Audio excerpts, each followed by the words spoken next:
Bademe ubaciti u blender i samleti ih do brašnaste teksture.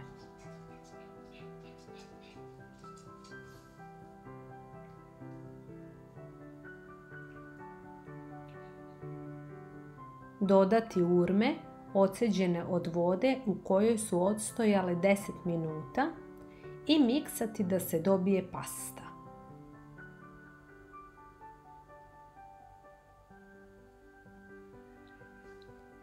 Umešati kakao, mlijeko i vanila ekstrakt. Nastaviti blendirati dok se svi sastojci ne povežu. Dobije se fina, gusta čokoladna krema.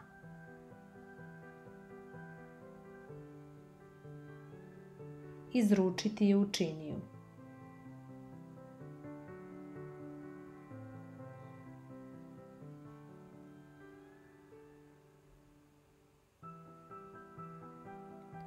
Pripremiti smesu za palačinke tako što se u jednu posudu sipa brašno, jaje i so, pa se dodavanjem kisele vode zamesi testo koje je srednje gustine. U tiganj sipati ulje, zagrejati ga i na smanjenoj temperaturi peći palačinke. Kašikom vaditi smesu i lagano spuštati u tiganj. Peći ih sa obe strane po par minuta.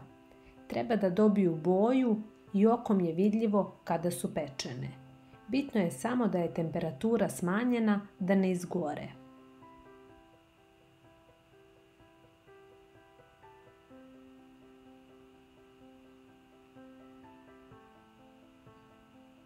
Postupak ponavljati dok ima smese.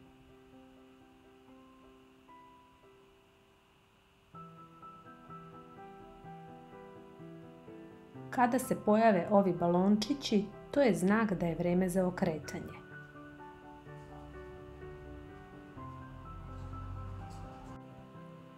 Čoko badem krem može da se maže na palačinku pojedinačno, mogu se praviti mini tortice, a moguće je između dve palačinkice namazati krem i poneti kao kolačić užinu.